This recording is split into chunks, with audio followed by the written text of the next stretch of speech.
Bonjour à tous. Monsieur le vice-président du Conseil d'État, mesdames et messieurs les ministres, mesdames et messieurs les parlementaires, mesdames et messieurs les hautes personnalités, mesdames et messieurs, votre présence, si nombreux à la chancellerie pour cette cérémonie des vœux, témoigne de votre attachement à la justice. En ce début d'année, je veux d'abord adresser à chacune, à chacun d'entre vous, mes meilleurs vœux pour cette nouvelle année 2009. Ce sont des vœux très sincères, de bonheur, de réussite, de bonne santé pour vous, pour vos proches et vos familles. L'année 2008 a été exceptionnellement intense pour notre justice. Le rythme et le nombre de réformes engagées est inédit, mais il y avait urgence à agir. Dans le discours prononcé lors de la rentrée solennelle de la Cour de cassation, le président de la justice.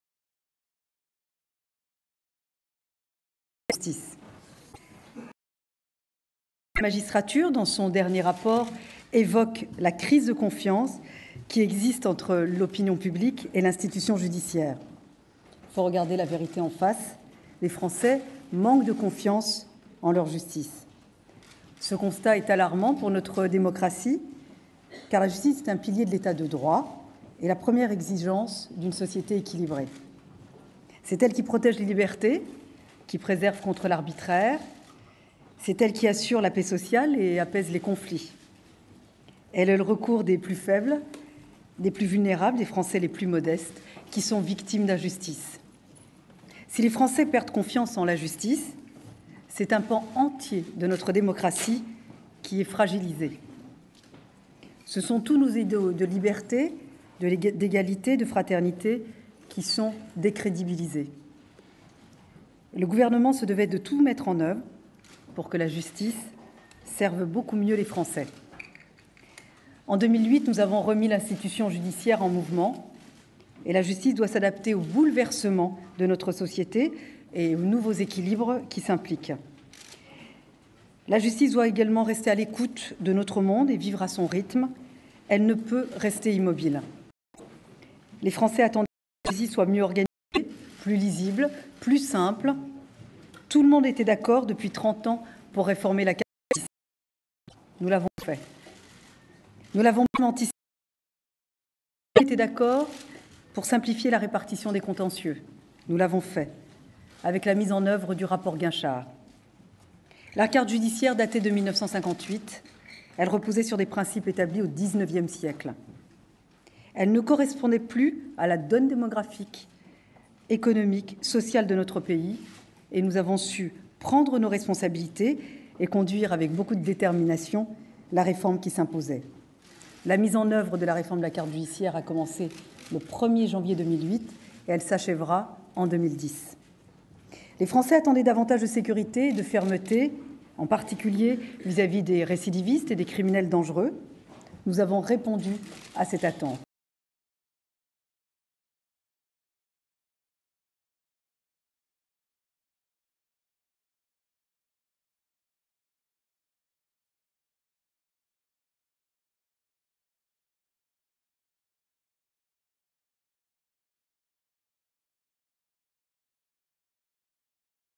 Améliorer la lutte contre les plus dangereux.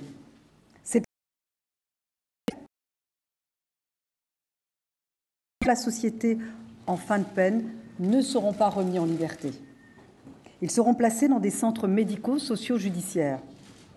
À ce jour, 114 condamnés sont concernés et nous avons ouvert en octobre dernier le premier centre de soins fermés. Les Français attendaient que la justice soit plus attentive aux victimes. Nous avons créé le juge délégué aux victimes en janvier 2008 et le service d'aide au recouvrement des victimes d'infractions. L'indemnisation des préjudices sera plus complète, plus simple, plus rapide. Désormais, l'État n'abandonnera plus les victimes une fois la décision rendue. Pendant trop longtemps, la justice est restée repliée sur elle-même. Les Français lui reprochaient de ne pas être assez ouverte, en clair, de ne pas suffisamment ressembler à la France. Nous avons changé les choses. La formation des magistrats a été entièrement rénovée. De nombreux rapports ont été effectués. Celui du Conseil supérieur de la magistrature en 2002, celui du président Canivet en 2006, Je pense également aux travaux des présidents Hyest, Duluard en 2006 et des sénateurs Fauchon et Gauthier en 2007. Il y a aussi le drame d'Outreau et les préconisations de la commission Houillon-Valigny. Mais rien n'avançait. Nous avons agi en mettant en œuvre depuis le 1er janvier 2009 une réforme qui privilégie la dimension humaine du métier de magistrat sur les aspects purement techniques. J'ai voulu aussi que nous aidions les étudiants méritants de conditions modestes qui voulaient devenir magistrats, éducateurs, greffiers ou surveillants pénitentiaires. Pour eux, nous avons mis en place des classes préparatoires spécifiques. Elles existent aujourd'hui dans chacune des 4 écoles du ministère de la Justice. Aujourd'hui, ces classes accueillent 105 étudiants. Certains d'entre eux n'imaginaient même pas qu'ils pourraient un jour intégrer la justice, comme d'autres ne pensaient pas devenir un jour garde des Sceaux. C'est une réforme dont je suis extrêmement fière. Pendant trop longtemps, les prisons françaises n'étaient pas à l'honneur de la France. Ce n'est pas parce que l'on est privé de sa liberté que l'on doit être privé de sa dignité et de ses droits fondamentaux. J'ai souhaité qu'un contrôleur général des lieux de privation de liberté soit instauré. Il était attendu depuis 10 ans. Dans une démocratie, il est essentiel qu'une autorité indépendante puisse porter un regard extérieur sur les conditions de détention, mais aussi mettre en valeur le travail difficile de l'administration pénitentiaire, si souvent caricaturé. Nous avons également œuvré à la modernisation de notre système pénitentiaire, puisque de 2002 à 2007, 2500 places de prison ont été créées. En 2008, nous en avons ouvert 2800 et 7 établissements ouvriront en 2009, soit 5130 places nouvelles. Elles offrent des conditions de détention dignes et modernes. La sécurité des établissements a été renforcée et je veux néanmoins rendre hommage à tous les personnels de l'administration pénitentiaire qui ont été blessés, parfois gravement, dans l'accomplissement de leurs fonctions. Nous avons développé une politique ambitieuse d'aménagement des peines. C'est le meilleur moyen de faciliter la réinsertion et surtout de lutter contre la récidive. Depuis mai 2007, les aménagements de peine ont progressé de plus de 32%. Avec cette politique pénale ferme et claire, nous avons obtenu des résultats puisque la délinquance générale a diminué de 2% en un an et que la population carcérale a diminué de 2% depuis le mois de décembre. Les Français attendaient également que la justice les protège face à la crise. Pour aider les ménages en difficulté, nous simplifions la procédure de surendettement pour la rendre plus souple et plus accessible. Pour aider les entreprises en difficulté, nous avons réformé la procédure de sauvegarde. Les chefs d'entreprise peuvent mieux anticiper leurs difficultés et saisir plus facilement la justice avant qu'il ne soit trop tard. Nous éviterons ainsi des faillites et surtout, ça nous permettra de sauver des emplois. Nous avons également voulu que les personnes fragilisées par l'âge ou la maladie soient mieux accompagnées. C'est pour cela que nous avons mené à terme la réforme des tutelles qui est effective depuis le 1er janvier 2009. Les Français attendaient également que notre démocratie soit modernisée et rénovée. Avec la loi constitutionnelle du 23 juillet 2008, le Parlement jouera un rôle plus efficace. Les pouvoirs du président de la République seront mieux équilibrés et nos concitoyens disposeront de nouveaux droits. 3 dispositions contribuent à resserrer le lien entre la justice et nos concitoyens. Première, la possibilité pour tout citoyen de s'assurer que la loi qui lui est appliquée est conforme à la Constitution. La réforme du Conseil supérieur de la magistrature, il sera plus ouvert, plus moderne, et son indépendance sera renforcée. La possibilité offerte aux justiciables de saisir le Conseil supérieur de la magistrature en cas de dysfonctionnement de la justice. Ces nouveaux droits étaient attendus. Ils sont essentiels dans une République moderne et je suis certaine que la justice bénéficiera de ces avancées démocratiques. Toutes ces réformes ont été possibles grâce aux moyens accordés par le gouvernement et adoptés par le Parlement. En 2008, le budget du ministère de la Justice a augmenté de 4,5%. Il augmente de 2,6% en 2009. Dans le même temps, 1615 emplois ont été créés en 2008 et 952 seront créés en 2009. C'est un effort budgétaire considérable et je veux remercier le Parlement pour l'avoir soutenu dans l'intérêt de la justice et des Français. Ces nouveaux moyens ont par exemple permis aux juridictions de recourir, depuis le 1er janvier 2008, aux nouvelles technologies pour accélérer le règlement des litiges. La numérisation des procédures, la visioconférence, la communication électronique, c'est-à-dire que chacun pourra consulter l'état d'avancement de la procédure sur Internet. À terme, en un clic, vous pourrez obtenir votre jugement. Comme pour la sécurisation des tribunaux, cela faisait des années que l'on attendait que des décisions soient prises. Les décisions ont été prises. Nous pouvons être très fiers du travail accompli en 2008, comme nous l'avons été en 2007.